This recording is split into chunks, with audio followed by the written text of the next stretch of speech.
Hola, ¿cómo están? Estamos de vuelta en el podcast político. Los saludan como siempre Balam y Cristian con el tema obligado de esta semana que tiene que ver con los datos que publicó el INEGI sobre la supuesta, ya vamos a debatir sobre eso, reducción de pobreza en México, pero más allá de eso es como la encuesta y los datos que se presentan para que tengamos por lo menos una idea general de cómo está la situación de desigualdad, ingresos, acceso a ciertos servicios en México.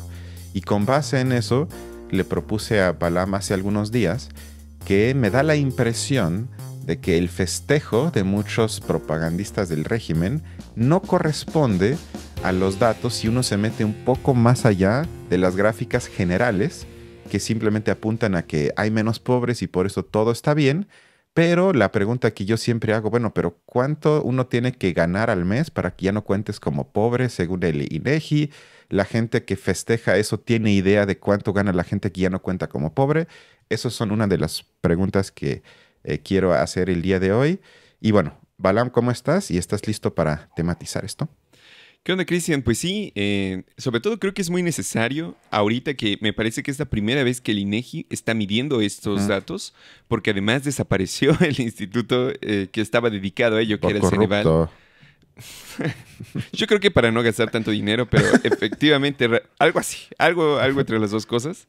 Y bueno, de alguna manera, sin embargo, se respetaron las metodologías y ahí se hizo como un intento de que fuera comparables esos datos con bueno, según investigué, con lo que fue una reforma en 2016 sobre cómo se mide la pobreza. Aún así, me parece que las mediciones que tenía el Ceneval y que continúan con el INEGI son mejores que muchas de otros países, como también hemos visto el de Ujú, China, que únicamente se basa en ingresos. Aquí en ujú, México se considera algo que se denomina pobreza multidimensional, que es justamente una combinación entre ingresos y carencias sociales, que como veremos no está tan bien como nosotros o como nos lo hacen creer, ¿no? Pero justamente creo que le decía a Cristian que precisamente a través de los datos como estos, se pueden mentir o se pueden más bien ocultar ciertas carencias que, sin embargo, si uno los revisa un poquito más a detalle, con un poquito más de calma, se ve luego, digamos que no solo no ha mejorado, sino que más o menos la situación,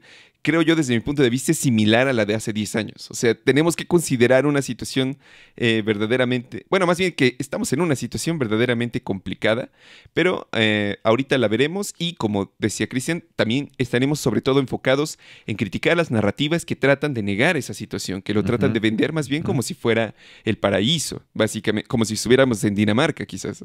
Entonces, ujú, pues eso, Cristian, sin duda estoy ujú, dispuesto ya a ujú. iniciar con esta Va, revisión. pero antes de ir al primer clip, eso que mencionas de que se mide de manera multidimensional, y a mí eso ya me causa cierta sospecha, porque eso es algo que se introdujo por parte del Banco Mundial hace ya muchos años, o bueno, algunos años, como una forma que por lo menos a veces es una especie de truco de magia.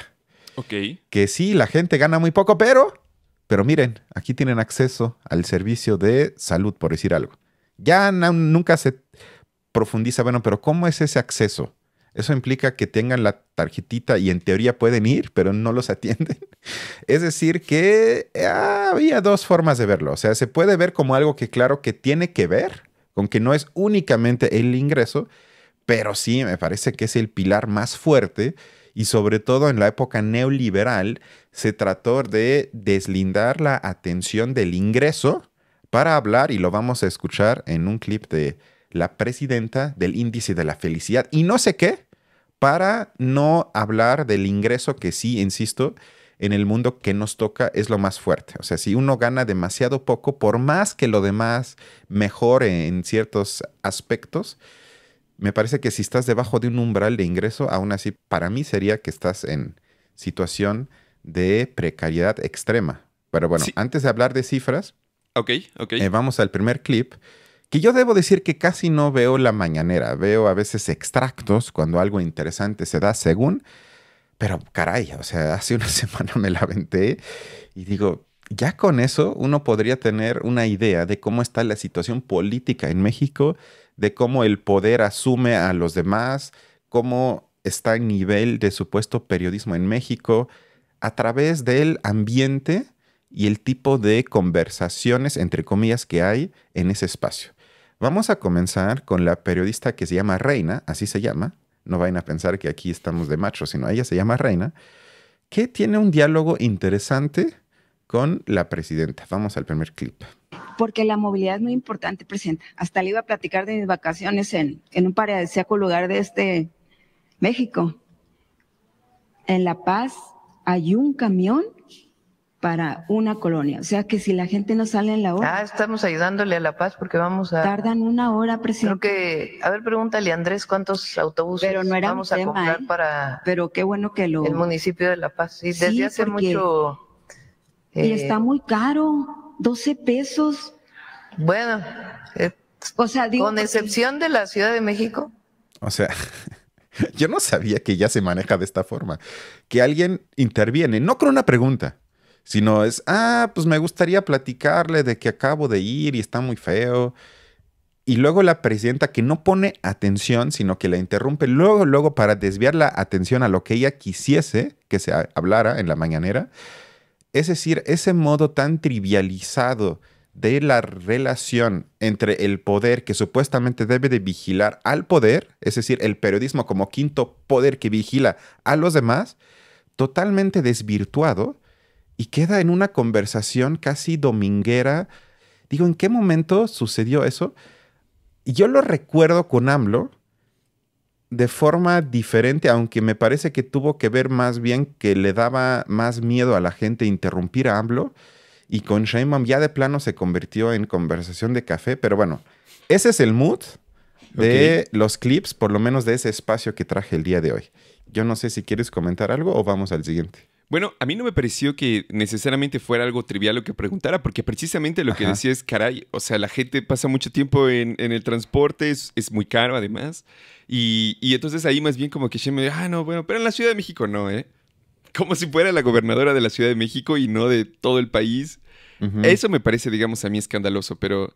No, claro. Es pero que en el otro lado también tienes razón, digamos, en el sentido de que la periodista no viene con datos específicos a decir una pregunta como es, sino que tiene que hacerse pues quizás sea como ritual medio de cortesía, medio cortesano, en el que efectivamente se trata de no molestar tanto al otro y Sheinbaum también trata como de irse por esos caminos, ¿no? Quizás tú dirías que entonces está de alguna manera como volviendo una especie de corte ahí alrededor en la mañanera. En parte, es que yo en los últimos episodios que hemos grabado aludo a que me da la impresión de que la 4T, comenzando con AMLO, logró, entre comillas, porque no me parece que es un logro, trivializar los temas importantes. Es decir, que a pesar de que se aluden, y como dices, es un tema muy importante porque ella hizo un viaje a La Paz y se dio cuenta que la mayoría de la gente vive en la desgracia absoluta, el transporte es muy caro. Es decir, que narra cosas que la mayoría de la gente sabe y vive. Y eso se tematiza, sin embargo, en la forma, en este caso me parece que se refleja el fondo de la manera trivial que la llamada 4T trata esos asuntos, que ella lo menciona y Sheinbaum le dice luego, sí, estamos en un plan de vamos a ayudarles. Como si fuese una cuestión casi de caridad, así como si estoy en la iglesia, en misa, y le pido al padre, oye, pero esa gente sí les vamos a mandar una ayuda. Como si no fuese algo de responsabilidad del Estado en cuanto a políticas públicas, mayor cobro de impuestos, es decir, que haya una intervención del poder político a favor de la gente, pero no se trata así, sino es como aquí somos un grupo de gente preocupada por los pobres en México y entonces ustedes comparten las penas que la gente siente y nosotros en un acto de caridad las vamos a atender o algo así es como el imaginario que se refleja desde mi punto de vista en este tipo de espacios y a eso yo me refiero con una, por lo menos en parte, trivialización. ¿Te parece que vayamos al siguiente clip? Sí, continuemos. En el que sigue este mood. ¿Ya ve cómo está Cancún? La mitad ricos, muy ricos, y la otra mitad muy pobres. Los Cabos es igual, una mitad muy ricos y otra mitad muy pobres. Entonces La Paz ya está casi igual. Hay mucha pobreza, marginación, no hay transporte. Me tocó una semana sin agua. Esas fueron las vacaciones. Vamos a hacer una presa ahí en La Paz y se van a adquirir autobuses este mismo año. Bueno, ese no era el tema, pero como estaban hablando de movilidad, ojalá llegaran esos camioncitos. Imagínese. No, hombre. Pero bueno, Presidenta, ¿cuánto gana usted ahorita que habla de sueldo de que ya se van a bajar estos señores el sueldo? Que qué bueno. ¿Cuánto gana usted? Pues si nos puede recordar, por favor, porque... A ver, ¿cuánto gano yo? Vamos. Bruto, ¿no? Bruto y ya cuánto le queda. Neto, ¿no? Neto. A ver si nos puede decir Luisa. O sea, ella no sabe cuánto gana. O sea, primero lo que narra Reina, como dices, son cosas trágicas. Porque ella fue de vacaciones a lugares hermosos en México en los que evidentemente la desigualdad se ve de manera brutal. Porque tienes casi lado a lado centros turísticos con un nivel de lujo impresionante, mientras que la mayoría de la gente mexicana que vive ahí está en la desgracia absoluta y depende de las migajas que le deja la gente que va ahí de viaje, como ella, pero sobre todo la gente del extranjero, obviamente. Claro. Eso por un lado. Pero luego cuando le pregunté a Sheinbaum, que a mí me gusta cuando se habla de cifras, o sea, una pregunta trivial sin duda, pero que sí me parece que Sheinbaum no se la esperaba, pero lo que no entiendo es cuando le preguntan, a ver, ¿cuánto gana usted? ¿Por qué crees que ella le tiene que preguntar a su asistente, oye, a ver, ¿cuánto es? ¿Bruto, neto? ¿Cuánto será? O sea, eso para mí nada más tiene dos explicaciones. Uno puede ser que ella tiene tanto que no le importa, que eso pasa con gente que tiene mucho dinero. Ah, sí, pues ahí hice algún dinero, pues quién sabe cuánto, eso lo sabe mi contador, él se encarga de eso. O por el otro lado, que le da pena, que yo más bien creo que eso es la explicación, que le da pena expresar la cifra, porque ella sabe que comparado con la gran mayoría de mexicanos, o yo diría de gente en el mundo, es una cifra altísima. Pero aún así me pareció muy sintomático que Sheinbaum, cuando le hacen la pregunta sobre una cifra de cuánto gana ella, no lo quiera expresar, sino tenga que decir, a ver, Andy, su asistente, ¿cuánto es? Sí, completamente. Aún, no, o sea, seguro no se sabe la cifra exacta porque gana ¿En serio, alrededor crees? de como 110,000, algo así, ¿no? Ahorita va, ella ahorita lo va a Ok. mencionar. Pero lo que sí me parece, digamos, sorprendente es cómo le dicen esta cuestión de la paz y dice, bueno, vamos a hacer una presa y vamos a poner camiones. Como si eso solucionara todo el problema. Digamos que ahí lo que le dijo es, hay una diferencia profunda entre, digamos, una parte que es muy rica y una parte que es profundamente pobre. Que eso yo creo que se repite en general en el país, pero en esas zonas en particular es particularmente dramático. O sea, las personas mayas no disfrutan de la Ribera Maya, no pueden. O sea, son demasiado pobres.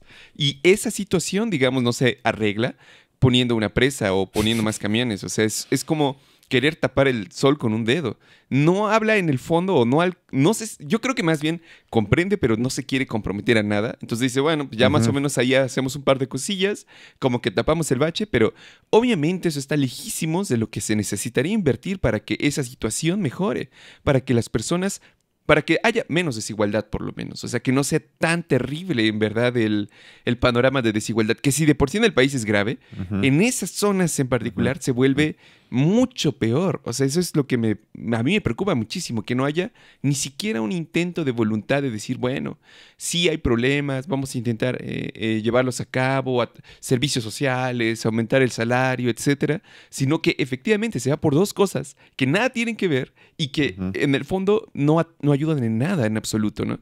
No, y en el fondo, ese es el modo trumpista de argumentar. O sea, tanto se quejan de Trump, de lo autoritario, casi fascista que es, como diría Pablo Iglesias. Sin embargo, el modo de Sheinbaum, de cómo ella no toma en serio la intervención de los periodistas en la mañanera, es exactamente el mismo.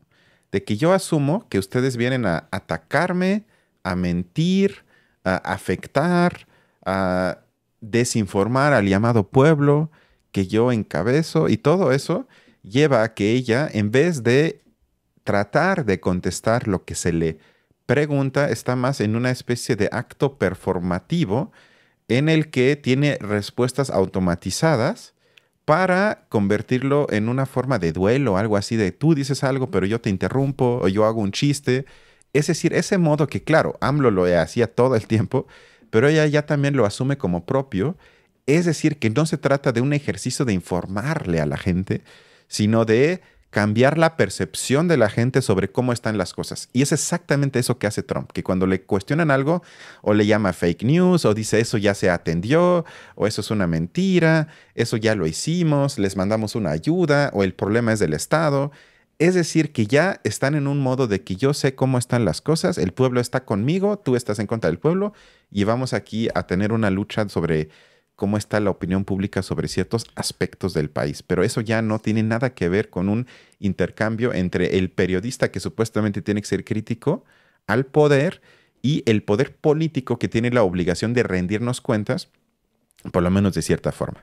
Pero bueno, dijiste que tú crees que ella gana como, ¿cuánto dijiste neto? Como 110,000 aproximadamente. Pero espera, yo iba a decir nada más que dime, perdón. Quizás yo no estaría tan de acuerdo con tu opinión sobre lo de la mañanera, porque yo nunca lo he visto como una plataforma necesariamente orientada a la información, sino en todo caso es como un lugar donde el presidente se va a enfrentar de manera pública y con el riesgo del escándalo a los medios públicos. Y justamente yo creo que de alguna manera cumple ese papel ahorita mismo que nosotros lo estamos analizando y que efectivamente enfrente de nuestras caras y de todas las personas nos está mostrando que ella no tiene en absoluta algún plan para aliviar eso. O sea, que no le interesa en lo absoluto.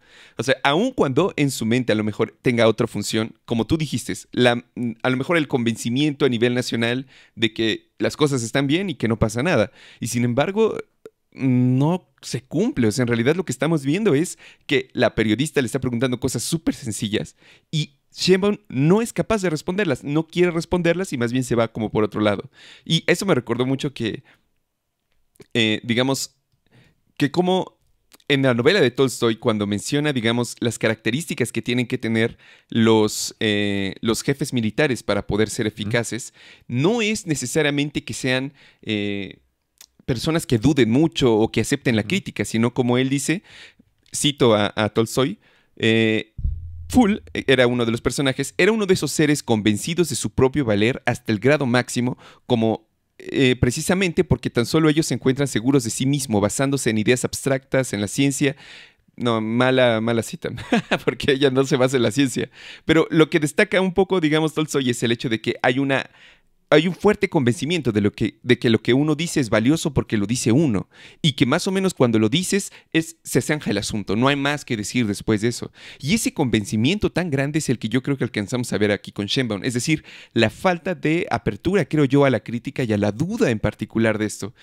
Creo que quizás hasta cierto punto los grupos políticos sí necesitan de ese tipo de gente para poder llevar a cabo acciones, pero ella, que es la presidenta, que en teoría es la responsable de arreglar todo eso, que esté sumamente convencida de que lo está haciendo bien, aun cuando las cosas están en otro sentido, es lo que me parece preocupante. No tanto si eso no es un espacio de información, la mañanera, pero bueno, continuemos.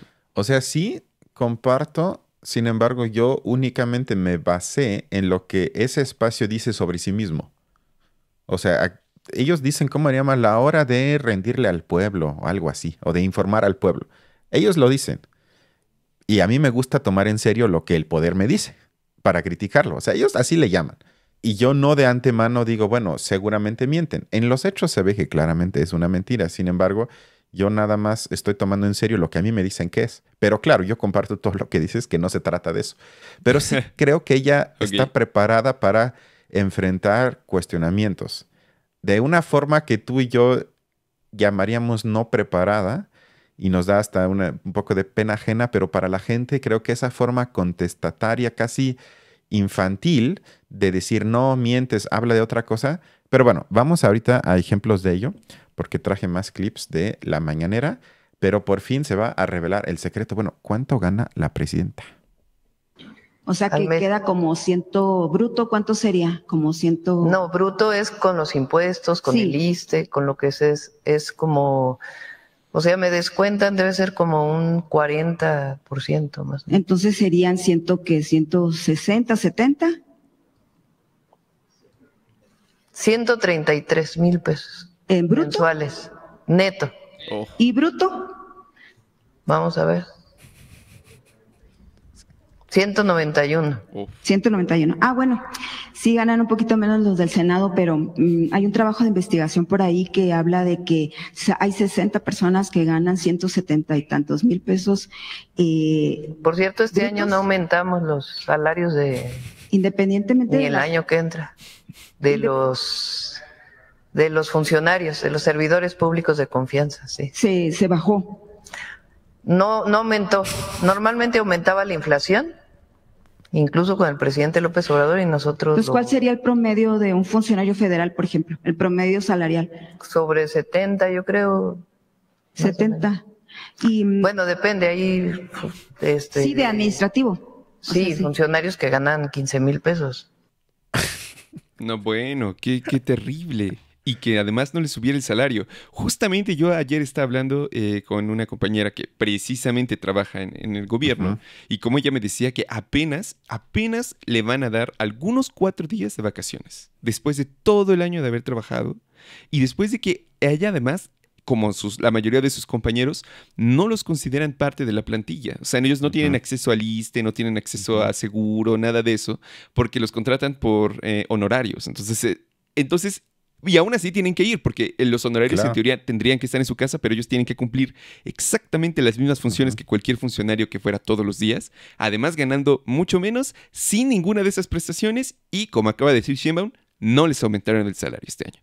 Porque, claro, ella se galardona de eso, pero en realidad para muchas personas es una cuestión realmente espantosa, muy terrible, que están siendo explotadas horrendo, y que lo peor de todo es que, como en muchas partes del mundo, el estatus de los trabajadores del Estado es el piso mínimo para el resto de trabajadores del país. Entonces, si ni siquiera a tus trabajadores les puedes dar seguro, ciertas prestaciones, así los tienes en una forma de contratación que es casi como el outsourcing, pero sin reconocerlo como outsourcing, que por lo menos, digamos, claro, te daba algunas ventajas legales, pero aquí es directamente así, y además, digamos, vanagloriándose de que no subió su sueldo, me parece realmente escandaloso. O sea, es que me enoja. O sea, no puede ser que eso sea de esa manera, sinceramente.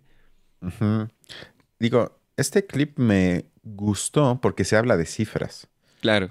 O sea, se habla, obviamente no con el análisis que esas cifras para mí implicarían, porque cuando ella dice al final, bueno, hay gente que gana unos 15,000 pesos al mes, yo diría, bueno, pero ¿cómo puede ser eso? Con 15,000 pesos, si pagas renta en la capital, está difícil, está muy feo. Pues ya por lo menos la mitad de tu sueldo se va, ¿no? Exacto.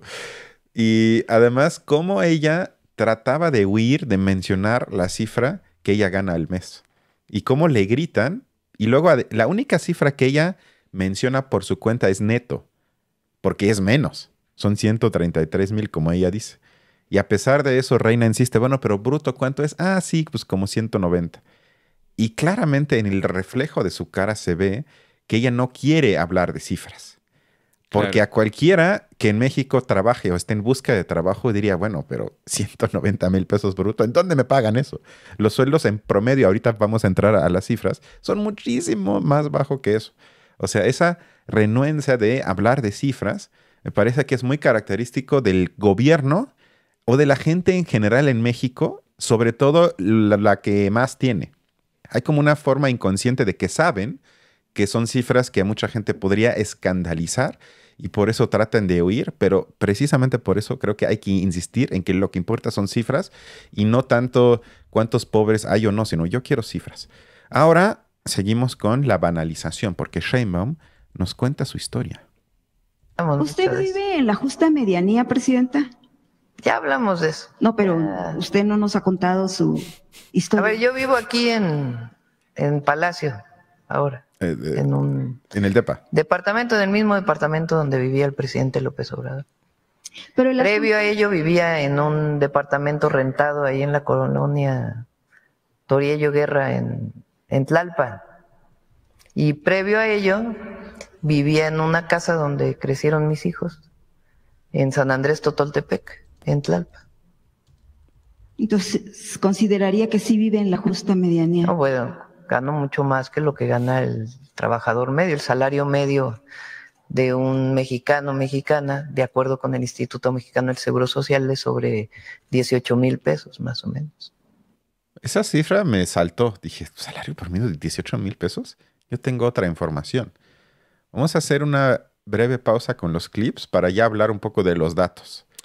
Como tú ya dijiste al inicio, el INEGI sustituyó al Coneval en este tipo de mediaciones. Los datos son que aproximadamente 38.5 millones de mexicanos viven en situación de pobreza. Eso es casi el 30% de la gente. De esos 38 millones, más o menos 7 millones están en pobreza extrema. Eso quiere decir que son personas que ni siquiera pueden comprar la comida suficiente al día. Lo que se festeja, es decir, la supuestamente buena noticia, entre comillas, es que, según los datos publicados, más o menos 13.4 millones salieron de la pobreza en los últimos 7 años. Ahora, lo preocupante de las cifras es, y eso está en las cifras oficiales, no me lo estoy inventando, es que me da la impresión que son carencias que nadie ve, sobre todo de la gente que festeja eso, porque no son cosas que les afectan a ellos, que son únicamente, voy a mencionar 3, que se podrían agregar muchísimas más, que son de que 63 millones no tienen seguridad social alguna. Es decir, no tienen pensión, no tienen IMSS, no tienen absolutamente nada. Eso es más o menos la mitad de todos los mexicanos. Pues pongamos las cifras para ver, digamos, justamente cómo han evolucionado, ¿no? Ok. Sí, yo los únicos 2 que tengo apuntado antes de ir a la gráfica que nos vas a compartir es que 44 millones no tienen acceso a ningún tipo de servicio de salud. Que ahí no habría nadie que diga eso no es importante, eso es un lujo, eso no se necesita. Claro que se necesita. Y 25 millones tienen por lo menos algún tipo de lo que se llama rezago educativo. También me parece una cifra muy, muy alta. Pero bueno, Balam nos va a compartir, o más bien interpretar, una gráfica que me mandaste antes de grabar. No, sí, justamente lo que tú decías es que creo que se puede ver mejor aquí, porque primero hay que ver qué significa pobreza en general aquí en México, que eso no lo hemos dicho. Que de acuerdo, digamos, en términos de cantidad, la línea de pobreza extrema son en urbano, con datos actualizados a 2025, 2,285 pesos. ¿Cómo se calcula este dato? Se calcula, digamos, considerando la canasta básica. ¿Cuánto cuesta comprarla, básicamente? Y fíjate, en urbano son 2,285, pero en rural son 1,753 pesos al mes. Si tú ganas 1,760, ya saliste de la pobreza extrema. No sé si eso tenga algún sentido en lo urbano. Digamos, por ejemplo, aquí en la Ciudad de México, si tú ganas arriba de 2,290, en teoría ya no estás en pobreza extrema. Wow. Y la pobreza por ingresos, el límite mínimo para lo urbano es 4,690 pesos. Es decir, si tú ganas 4,700, ya no eres pobre, aquí en la ciudad. Eso, digamos, y en el campo es 3,327 pesos. Entonces, con esa línea de pobreza que realmente, digamos, sigue siendo sumamente baja, es una cuestión, digamos, es una cuestión realmente insultante o alarmante, pero veamos, o sea, que justamente lo que nos muestran los datos es como 2016, cuando se empezó a medir, la situación de pobreza total del país era en situación de pobreza moderada 36%, y ahorita es 29.3%. Es decir, mejoró aproximadamente un 6%. No, perdón, es 24.2%, como podemos verlo ahí. Sin duda sí mejoró, pero por ejemplo veamos la de pobreza extrema, que también pasa de 7,2 a 5,3 justamente este año, pero en 2020 subió a 8,5. Es decir, hubo como un proceso muy, muy fuerte que fue la pandemia, que fue justamente una época en la que el Estado, en una situación terrible, no quiso gastar más. O sea, se mantuvo con el cinturón apretado y de alguna manera eso se refleja en los datos. También, digamos, si nos vamos justamente, que es a lo que a mí me interesaba, veamos, por ejemplo, los indicadores de carencia social, de cómo, digamos, en rezago educativo en 2000, de acuerdo con esos datos, en 2016, estaba un 18.5% de la población. Yo me imagino que con esa cifra quiere decir que las personas no podían acceder a educación, ¿no? No tenían esa capacidad. Y bueno, en rezago educativo están si se dan cuenta, sube en 2020 a 19.2%, y en 2024 nuestra cifra actual está en 18.6. Es decir, exactamente la misma que en 2016. Ahí no hubo un avance. En 10 años casi. Es, digamos, sin duda alarmante. Pero, digamos, en la carencia por acceso a los servicios de salud es lo más, digamos, dramático, creo yo. Porque precisamente en 2016 la carencia, según eso, estaba en 15.6% de la población. En 2020 sube a 28.2%, que es terrible, que es justamente el año en el que más se debió invertir en salud, y actualmente estamos en 34.2%. Entonces, es una situación realmente que se duplicó prácticamente, un poco más del doble de la población que está en la carencia de acceso al servicio de salud. Y que si nos vamos, digamos, como tú lo decías, en millones de personas, pues son aproximadamente, hay 44.5 millones de personas en el país que no tienen acceso básicamente a los servicios de salud. 44.5%, es muy alarmante. Pero en la carencia, digamos, de los servicios de seguridad social, es casi el 50% de la población. O sea, pasamos de 54.1% en 2016 a 48.2% en 2024. No hubo casi un avance. Hay 62.7 millones de personas que no tienen acceso a la seguridad social. Como lo dije, ya ni siquiera los trabajadores del Estado tienen acceso a la seguridad social.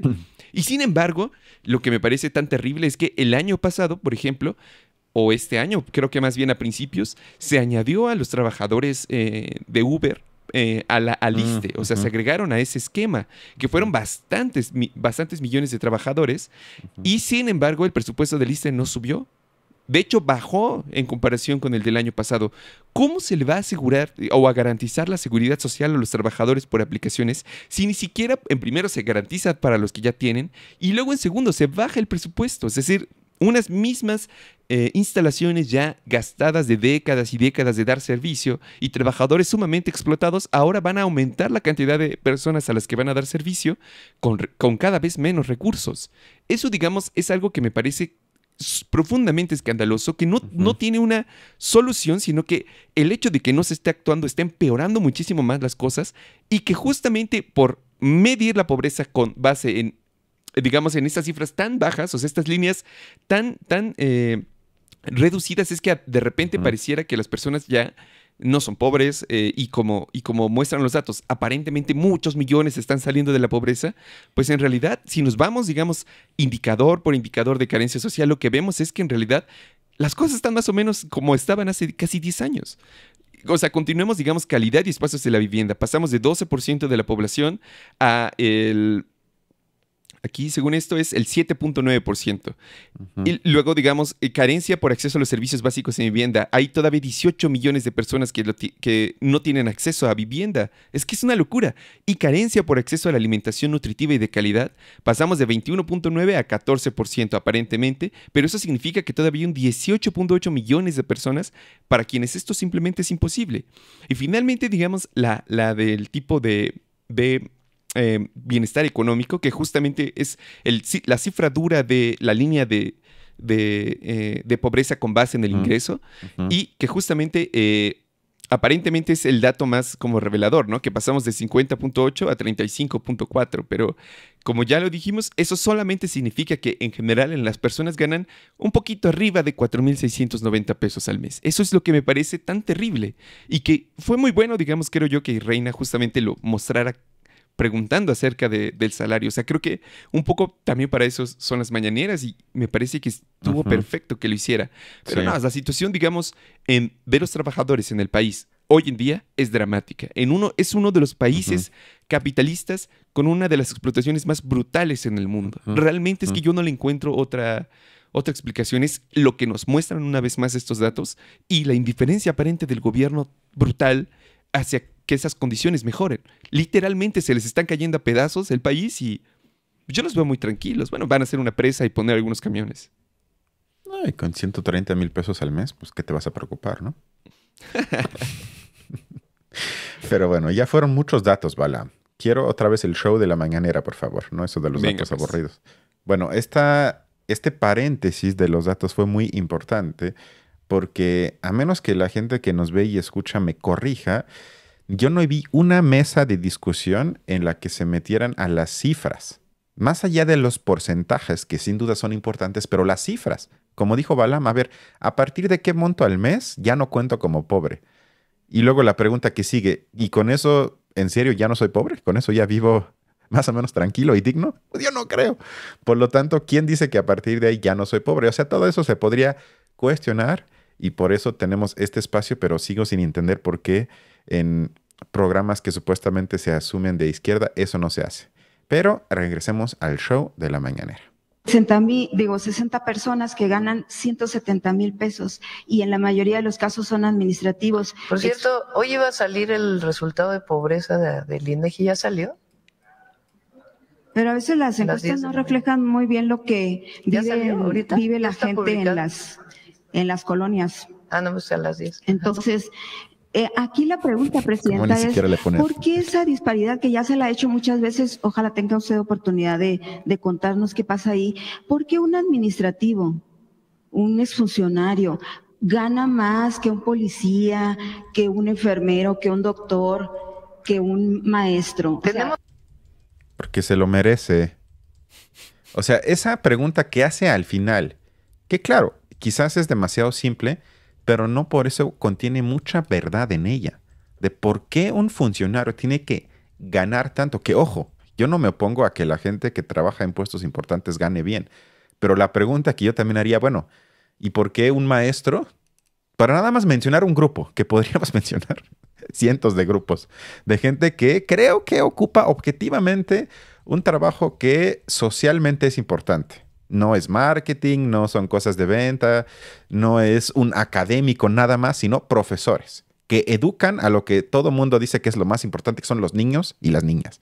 ¿Por qué tienen que ganar tan poco los maestros? Y ya ni hablar de lo que tematizamos hace algunos meses de la represión por parte de la 4T al gremio magistral. O sea, todo eso ya sería otra discusión, pero ni siquiera entrando en eso, sino la pregunta, ¿por qué trabajos socialmente necesarios y tan importantes tienen una remuneración tan baja comparado con puestos altos administrativos dentro de la 4T? Y Sheinbaum para eso tampoco tuvo contestación valiosa alguna. Sí, realmente bueno, eso es muy alarmante. Yo venía recordando también que justamente en la pandemia, y eso fue algo que inició AMLO, pero muchos trabajadores después de la pandemia ya tenían la opción de trabajar en línea, por ejemplo, ¿no? Ujú. Eso ya para muchos significaba un avance, porque podían por lo menos estar un poco más con sus familias, de repente no gastar tanto en renta, por ejemplo, tanto en transporte, no tener todo este proceso, todo este problema más bien, y sin embargo, cuando se regresó como a la normalidad, básicamente se erradicó toda esa posibilidad. O sea, es muy pocos los que todavía trabajan en home office y no es en el gobierno. O sea, que seguramente eso es seguro, porque el gobierno tenía esa posibilidad de por primera vez decir, bueno, hay muchos trabajos que no necesitan estar presentes. Y eso de alguna manera también hubiera reducido la presión, por ejemplo, en la Ciudad de México, del área metropolitana sobre la ciudad en términos de transporte, de comida, etcétera, etcétera. No se dio y más bien lo que se hizo fue todo lo contrario, que creo yo que es como un gesto un poco patriarcal, autoritario, de decir, no, necesito tener a los trabajadores aquí, necesito verlos directamente, ¿no? Para controlarlos, o sea, como físicamente, sin considerar que eso iba a tener consecuencias, pues terribles en general para las personas, que esa posibilidad a lo mejor de salir simplemente se cerraba. Yo quisiera nada más dar una última cifra porque me gustó mucho esa última pregunta. Y fíjate, traía aquí preparado, pero no pensaba publicarlo. Pero bueno, ¿cuánto, digamos, si nos preguntásemos lo siguiente? ¿Qué tanto porcentaje de la población queda por encima de cierta cantidad de salario? Entonces, por ejemplo, de acuerdo a esta última medición, por encima de 2.285, que es la línea mínima de pobreza, el 94% de la población lo gana. Esa es, la mayoría ganamos más que eso. Pero lo dramático llega cuando preguntas, digamos, primero la línea de pobreza de 4.700, 70% está arriba de ella, pero hay un 30% que todavía no. Pero si uno pasa un poquito arriba y preguntamos qué porcentaje de la población gana arriba de 6,000, ya baja a 55% de la población, 8,000, 35%. Y si ganas 10,000 al mes, ya estás, digamos, solamente un 20% de la población en México gana más que tú. Y 10,000 no es mucho, o sea, realmente es muy poco. Y sin embargo, ya solamente el 20% de la población alcanza eso. Si preguntamos por 15,000, 8%. 20,000, 4%. Es decir, ya estamos reduciéndolo de una manera tan brutal. Y, por ejemplo, si llegamos a 30,000, que yo diría que sería como en la ciudad, por ejemplo, una cifra que más o menos te dejaría vivir dignamente, por lo menos mínimo, solamente en el país, arriba del 1% de la población gana algo de eso. Y ya los que ganan un poquito arriba ya están ganando 100,000, 200,000, 300,000. Es decir, es una muestra más de la desigualdad profunda que hay en nuestro país y que, bueno, sí, claro, pones tu línea de pobreza de 4,000, pero si le subieras un poquito más, si te fueras a 6,000, la mitad de la población mexicana está en pobreza. O sea, eso es lo que me parece realmente gravísimo y que no le parezca grave a ella me parece también, pues por lo menos escandaloso, ¿no? Ajá, y para la gente que nos ve y escucha, ustedes pregúntense cuando alguien en la tele habla de esas cifras, ¿de qué décil de ingreso forma parte él o ella? O sea, porque vemos gente que me atrevo a afirmar que por lo menos en pesos son todos millonarios. Y que para esa gente las cifras tengan cero importancia me queda muy claro. Pero yo quiero ver en esas mesas gente que gana 6,000 pesos, 8,000 pesos, 10,000 pesos y que le pregunten, ok, tienes quizás 1,000 pesos más ahorita y por eso los datos dicen que tienes más. ¿Y qué tal tu nivel de vida? ¿En serio sientes que eso te ayuda, que ya no eres pobre, que no sufres para terminar el mes, que no estás preocupado si algo deja de funcionar, que lo puedas cubrir, que si alguien se enferma? Miles de preguntas Claro. que para la gente que sale en la tele ya no es un problema o nunca lo ha sido y me queda claro.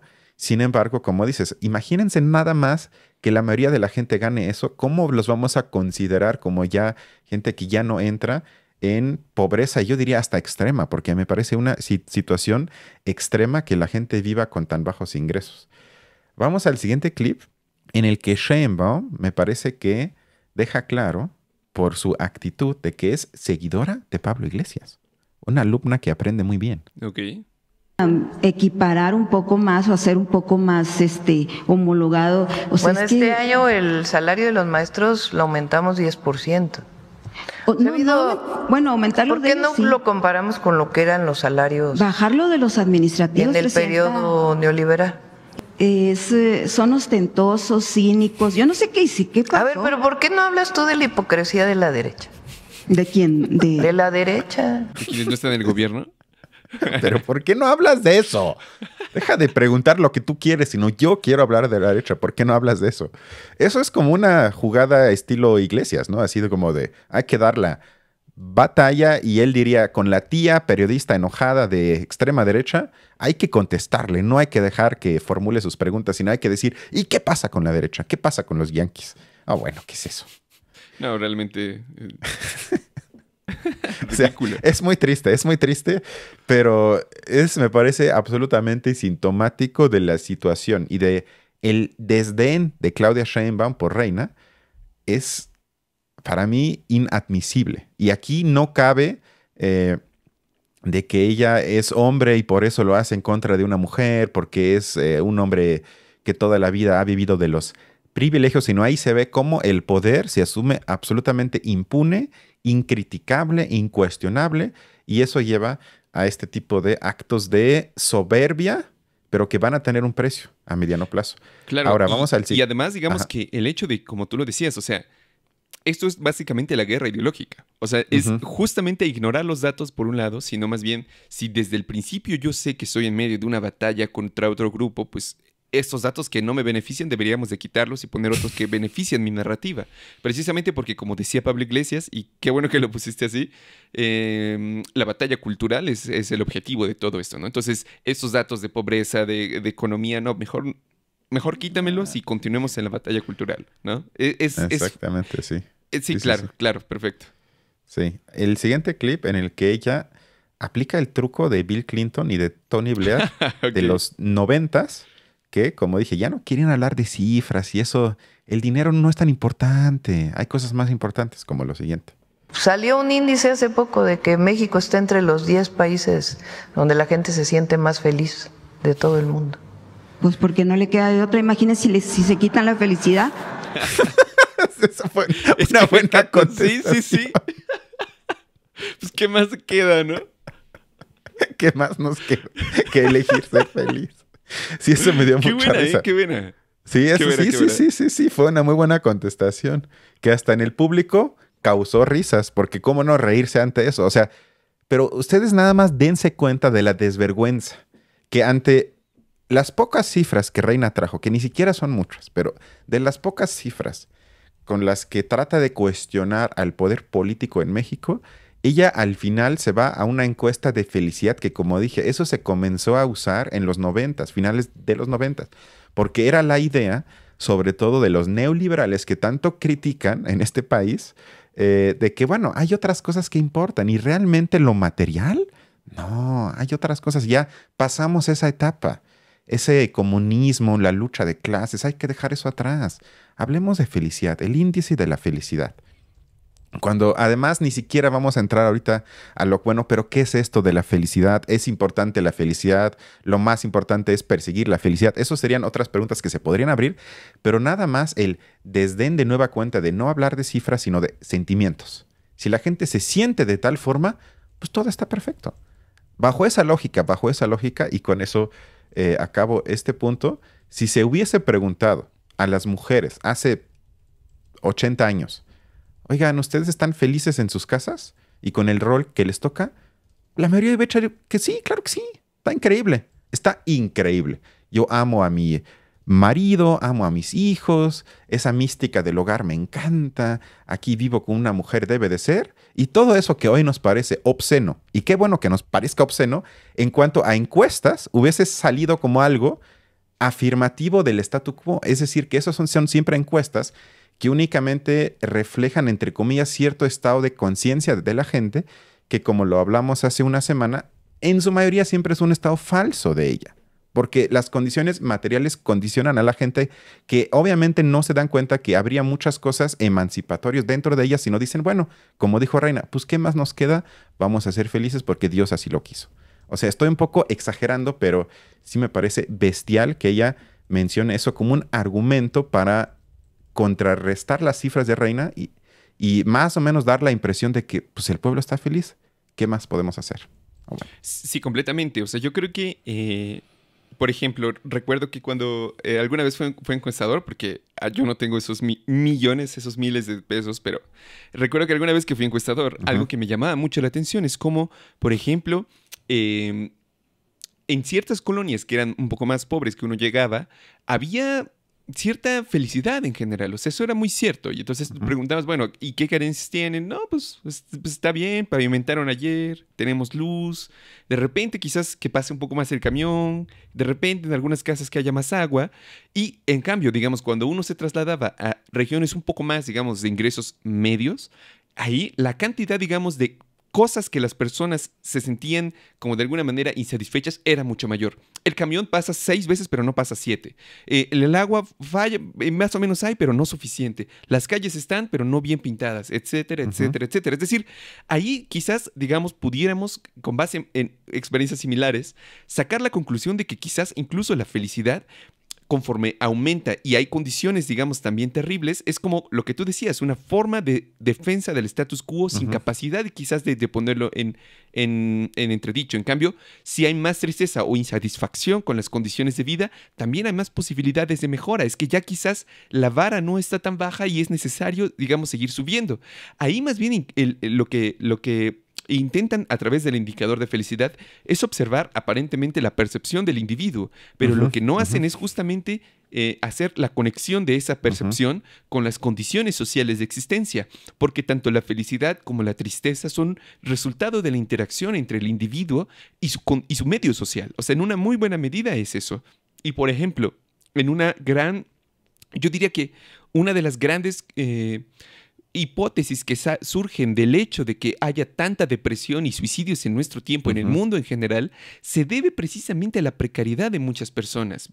O sea, a la precariedad de la situación en la que viven y al hecho de que muchos estamos condenados a tener una vida casi como en semi-esclavitud, como lo acaban de ver, en las condiciones brutales de explotación, sin posibilidad individual de intentar renovarnos o ser algo distinto, cambiar esa orientación. Nosotros mismos, dentro de esta, si nos considerásemos como parte de una supuesta clase intelectual, estamos condenados de alguna manera también a ser trabajadores de la academia o tratar de vender nuestros servicios por otro lado. Pero sin duda, digamos, en tanto nuestras capacidades como individuos están de alguna manera en una tensión brutal con las condiciones sociales de este país que no nos permite hacer algo más. Y esa es una situación de muchas, pero lo que voy es que no necesariamente la felicidad equivale, digamos, a bienestar, sino puede ser lo contrario, pues. O sea, puede ser que entre más aumenta, menos capaz soy yo entonces de poner en duda el sistema en el que vivo, porque claro, no hay más, es el mundo en el que nos toca.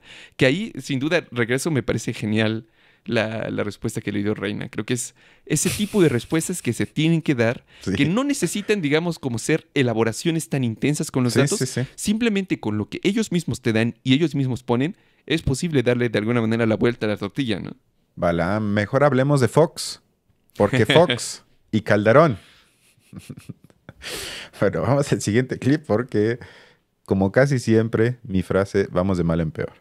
Ok. Hay en las colonias, en los barrios, Presidenta, hay niños que solo tienen 3 opciones: o la consumen, o la venden, o hacen otra cosa más fea. Sí, Entonces, pero fíjate, somos de los pocos países que tiene una campaña desde las escuelas y cuando quieren regresar a la para escuela, que les cierran no las haya puertas. consumo de drogas. Por ejemplo, necesito ¿La tía del pan? ¿O quién acaba de decir eso? Una campaña para no consumir drogas, que es la famosísima que se llama Elige la felicidad. Di no Dios. a las drogas. Sí, sí, sí. Es un escándalo, eso de veras es un escándalo. Me tengo que guardar los insultos, porque sí tengo ganas de insultar a la presidenta, pero como soy demasiado propio, no lo voy a hacer. Pero en serio, esa campaña es nivel Nixon de conservadora. Fue tan pedestre que hasta Donald Trump, el gobierno de Donald Trump replicó spots en Estados Unidos. Porque claro, cualquier tipo de personaje conservador o peor que eso está de acuerdo con eso, de que el problema es que la gente consume drogas por elección, que no eligen la felicidad, sino eligen el camino del mal, que es el consumo de drogas. Y por ende, sí, fortalecemos, como dijo Sheinbaum, una campaña en las escuelas con los niños y las niñas. Por eso va a bajar el consumo y la venta de drogas, como si fuese un problema de elección y de libertad por parte de los niños y niñas. Y no como dijo Reina, pues ¿qué más les queda? O la venden o la consumen o hasta peor que eso. Ustedes se pueden imaginar lo que eso implica. Pero en vez de nueva cuenta, aceptar el reto y lo difícil y lo trágico es la situación de millones de niños y niñas en México, ella se autoalaba y dice, es que somos de los pocos países que hace una campaña en escuelas en contra del consumo de drogas. Sí, son uno de los pocos países que hace eso porque es una burla. Un país serio no haría eso. Es una absoluta burla. Es nivel Nixon. O sea, ¿cuántas veces a mí no me dijeron que se burlaban de cuando Estados Unidos, más o menos en los 80s, dio el giro hacia la campaña antidrogas? Que jajaja, y qué tontos, y qué básicos, y qué tiene que ver eso, si eso no es un problema en sí mismo, de que el consumo, además, el consumo para mí ni siquiera es el problema. Ese moralismo también parece tan conservador, tan poco progresista, pero más allá de eso, no tomar en serio que la mayoría de la gente opta por eso, por simple desesperación material en su vida, es o por un lado ignorancia infinita o por el otro una desvergüenza sin límites. Pero cualquiera de las dos opciones me parece indignante. Sí, claro, y además el rezago en términos de la escuela ya lo vimos. Y eso que en México los principales datos de cubrimiento de la escuela se acumulan sobre todo en la primaria y la secundaria. En primaria sí es cerca del 90% de la población que va a la escuela, secundaria ya baja como a 80%, pero ya digamos el salto a la prepa es donde la gran mayoría de las personas deja de hacerlo, ya no hablemos de la universidad, que cada vez se reduce muchísimo, muchísimo más. Es decir, tampoco está esa opción.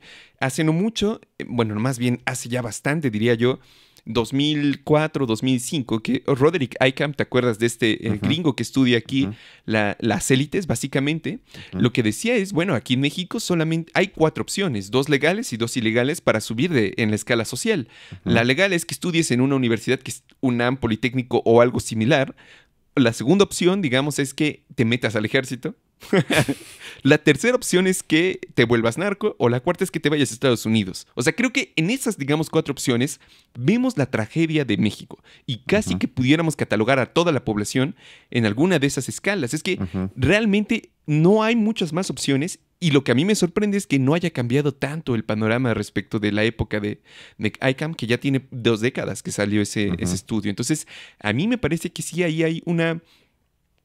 Es lo que digo, o sea, realmente creo que el país se está deshaciendo en pedazos y ella no se da cuenta, no solo no se da cuenta, o quizás se da cuenta, pero lo que propone es más bien como poner un pequeño parchecito, bajar un poquito aquí la situación, que no sea tan terrible, pero en realidad, en el fondo la tendencia es brutalmente hacia una desigualdad y explotación terribles y que digamos, de nuevo, la felicidad justamente surja como el lema de su campaña, precisamente, es un poco contradictorio con lo que acababa de decir, porque decía, bueno, México es de los países más felices y al mismo tiempo tienes que hacer una campaña por la felicidad porque los chicos están yendo demasiado a las drogas. Sí me parece como, incluso en sus propios términos, contradictorio, ¿no? Sí, o sea, yo lo identifico como algo que no le importa al poder.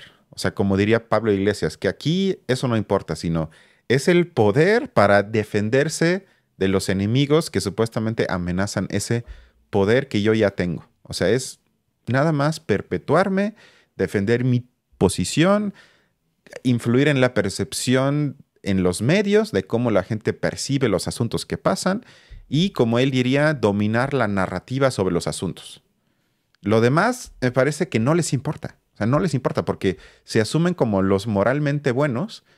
Pues ¿cómo vamos a criticar a los que moralmente están con el pueblo? O sea, esa, digamos, jerga casi Claro. celestial y como de clero, de que, bueno, pues si yo soy mandado por Dios, en este caso el Dios es AMLO, estoy encaminado aquí para garantizar el bienestar del pueblo y lo demás son enemigos. No me voy a poner a discutir con la gente que quiere el mal. O sea, ese tipo de jerga, en el fondo es lo que quiere Pablo Iglesias y lo que menos importa es cómo vive la gente, ¿no? ¿Cuáles son las carencias? ¿Por qué hay tanta gente en el narco? Que eso lo analizamos también un poco en el episodio que hicimos sobre los narcocorridos, que eso es también uno de los asuntos que se ve, el cero interés del poder político en los programas de tele que ellos financian y apoyan de comprender el fenómeno, sino de decir, no, pues está muy mal, ¿vamos a prohibirlos o no?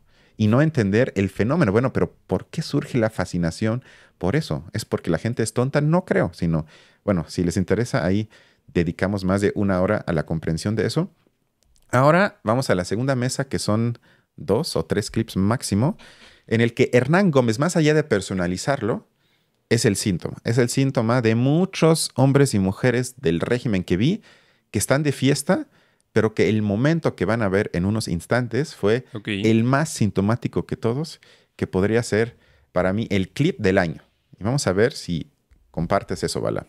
Primero, él está muy feliz. Vamos a escucharlo. Está feliz como casi todos que he visto que se asumen como parte del régimen.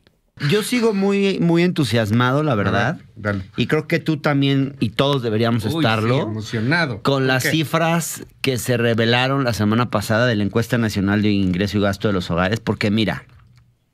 Sí conocías esa encuesta, ¿no? Claro, se publica cada 2 años. Yo siempre la sigo, los resultados de la ENIG. Es muy importante.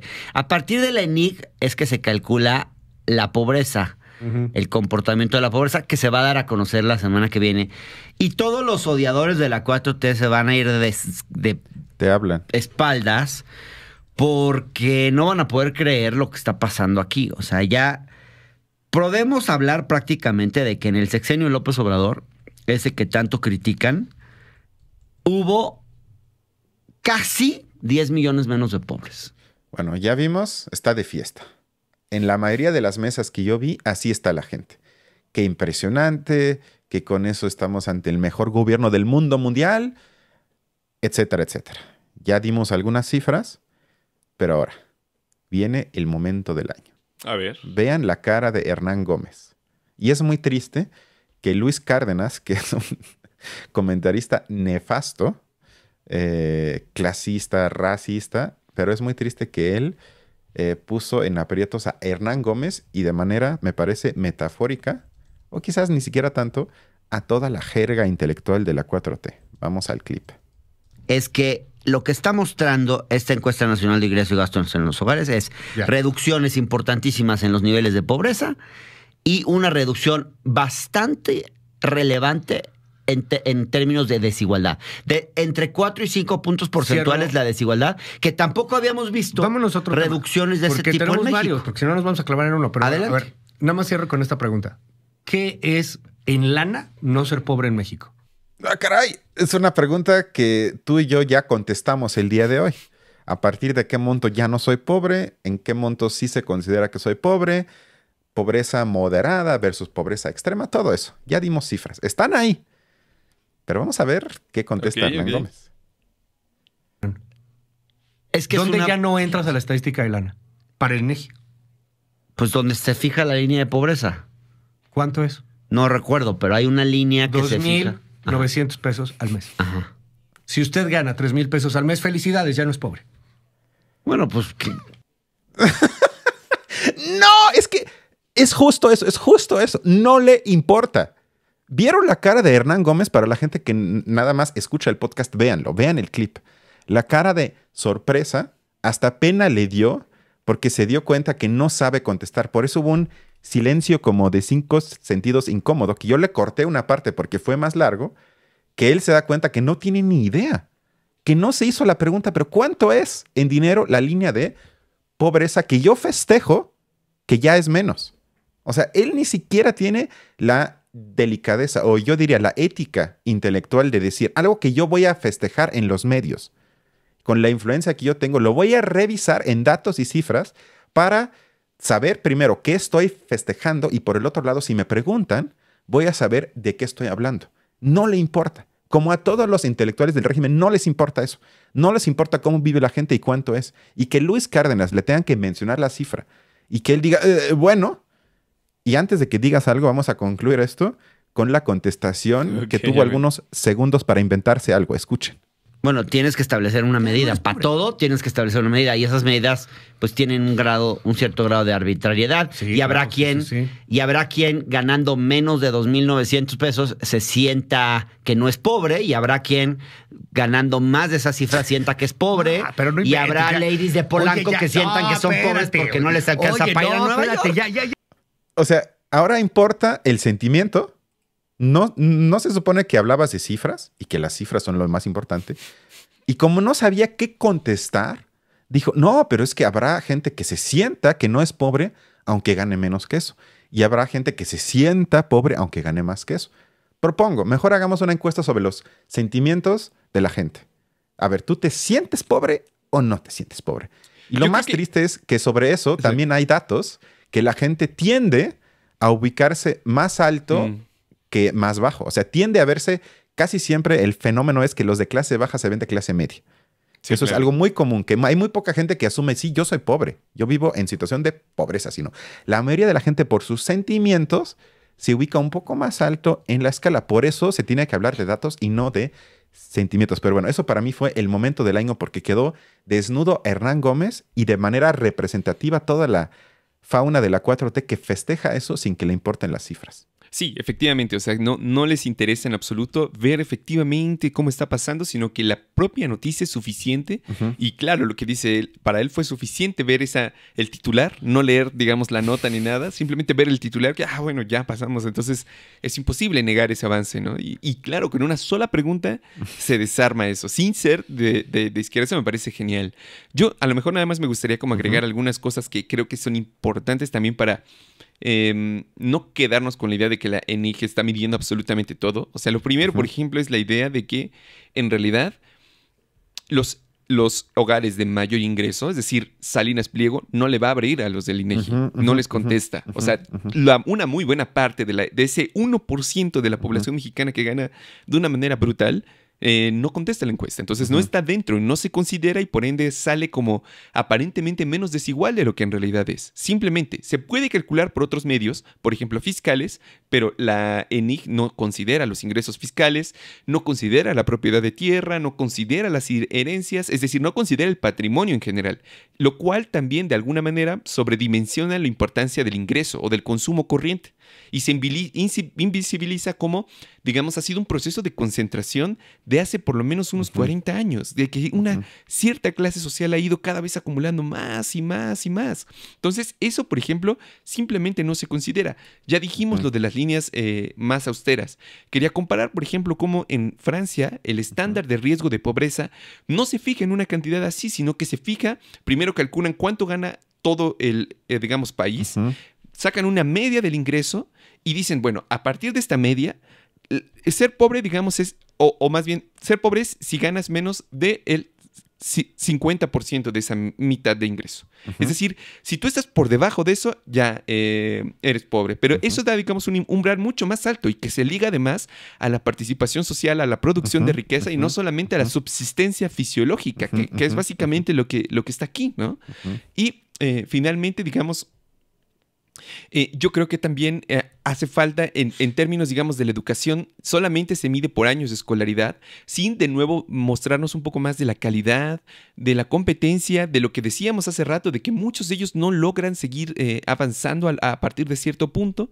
Y bueno, nos podríamos ir así por muchísimo, muchísimo, muchísimo, pero en síntesis yo diría que aun cuando más o menos hay cierta interés en la medición de la pobreza multidimensional, la cantidad, digamos, de indicadores que se dejan fuera para definir la pobreza son enormes, enormes, que si nosotros tomáramos más bien otras formas un poco más rigurosas de medir la pobreza, nos daríamos cuenta de lo que un poco hemos hablado aquí, que la situación en el país en realidad es desastrosa, no ha mejorado mucho y que más bien yo diría que de alguna manera empeora, o sea, cada vez es peor y simplemente no hay una alerta respecto de eso. Y ya además quería mencionar que yo creo que Pablo Iglesias está convencido firmemente de que su teoría es la teoría adecuada.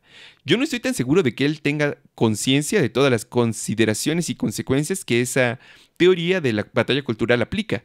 Quien me parece, digamos, que sí cree, que más bien no se la cree en lo absoluto, es Sheinbaum. O sea, que ella sí sabe que nada más es como para utilizar o para manipular, para tratar de desviar la atención de la información. Que esa es como una diferencia respecto de Pablo Iglesias. Ahí me parece más ingenuo Pablo Iglesias y más peligroso lo que está haciendo Sheinbaum. También porque ella es la que está en el gobierno.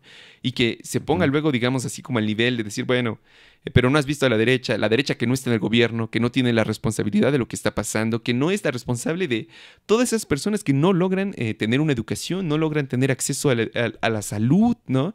En una situación, digamos, en la que fue de la pandemia, por ejemplo. Y quisiera mencionar, digamos, con una reflexión también, de que hace poco tuve una clase, por ejemplo, en la que hablamos un poco de la pandemia y que justamente una de las preguntas era, bueno, ¿eso pudo ser evitable? ¿Pudo no ser evitable? ¿Pudieron morir menos personas? Y algo que a mí me preocupó mucho, que ocurría incluso, digamos, entre mis compañeros de clase, era que lo veían casi como un fenómeno natural, como de, a lo mejor no se pudo haber salvado más. O sea, es que uno no controla ese tipo de cosas. Y así, con ese, digamos, tipo de reflexiones, creo yo que se quita la responsabilidad política de quienes tienen el control en el gobierno y que no hicieron más. No quisieron invertir más en el presupuesto de salud, por ejemplo, que veíamos que aun cuando fue una crisis, el presupuesto más o menos se mantuvo igual al de 19, 20, 21, 22. No hubo un aumento realmente masivo en eso. Y a mí me preocupa mucho eso. O sea, que ese tipo de cosas, como la pobreza, la desigualdad y en particular las carencias, digamos, de salud, se consideren como una especie de fenómeno natural o más ligado, digamos, a una cuestión perceptiva, más que, justo como lo acabamos de ver, una preocupación y un desastre, diría yo, social y político, y además una clase que estaba destinada y que la gente le eligió para solucionar décadas de desigualdad tan terrible que trajo el neoliberalismo y que lo que nos ha entregado es más neoliberalismo. Eso me parece terrible. Que ahí me gusta el concepto de Casanova, de Pablo González Casanova, que ya está muerto, que le llamó populismo neoliberal. Eso es la descripción o la conceptualización más correcta desde mi punto de vista que he leído. Porque no es el neoliberalismo tecnocrático de antes, que no digo que haya sido mejor, para mí es lo mismo. Pero la envoltura cambió. Hoy el manto es populismo, pero en el fondo las políticas económicas, que para mí es la columna vertebral de cualquier tipo de gobierno hoy en día, sigue siendo básicamente la misma, con quizás la diferencia es que se pone un énfasis populista en el apoyo de los programas a la gente y con eso se trata de dar la impresión, y ahí se sigue lo que hablamos desde muchas semanas, el aprendizaje, entre comillas, de Iglesias, de que, bueno, por un lado, promociónate a ti mismo, ataca a tus adversarios, gana la batalla mediática y con eso garantizas que la gente te vote y lo demás, pues ahí lo vamos viendo. Pero lo importante no se ataca, que serían las políticas públicas, cobrar más impuestos a la gente rica para que todas esas carencias bajen de manera significativa y no, como dijiste tú, la gran mayoría siga ganando tan poco al mes y que eso sea un avance y festejado por un gobierno que dice primero los pobres y que se asume de izquierda, pues es básicamente un chiste. Y nada más algo que se me olvidó hace rato es que cuando Sheinbaum dijo que el promedio de sueldo en México son 18,000 pesos, eso es un truco, porque lo que ella hace es usa los datos para los empleos formales. Que digo, no, bueno, qué padre. Con eso eliminas a la Sí, mitad se de toda dijo. la gente que trabaja en el sector informal y usas nada más una parte de la muestra porque la cifra suena no tan escandalosa, ¿no? Pero si Claro, incluimos... y en ese Ajá, promedio dime. también incluyen los sueldos de los directores, de Exacto. los subdirectores, de todos ellos, ¿no? No, claro, claro, exacto. Pero si ya incluyes a la mitad de la gente que trabaja en el sector informal, el promedio en México son más o menos 7,500 pesos. Wow. Y digo, esa cifra suena terrible porque es terrible, pero ahí se ve que uno puede mentir con los datos sin que mienta sobre los datos. O sea, hay un uso ahí propagandístico de ellos. Y bueno, que la mañanera sirva para eso tampoco nos debería de sorprender.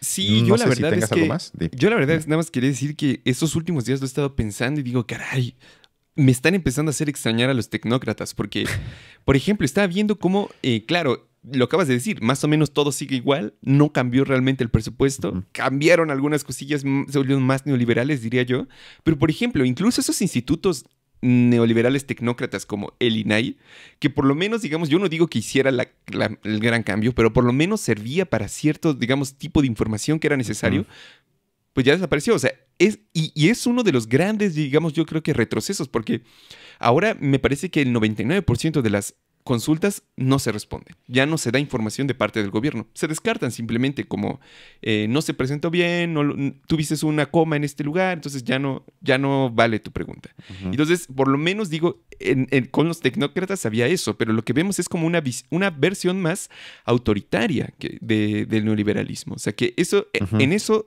Ujú. sí México digamos que yo creo que sí se añade a la corriente en general en el mundo, que independientemente y obviamente sin casarme con esta idea de soberanista versus globalista, sino que simplemente en general en el mundo los regímenes capitalistas que parten de una base neoliberal quizás ya tienen tan, digamos, como en una situación tan precaria su población que inevitablemente se están volviendo más autoritarios para mantener como ese orden.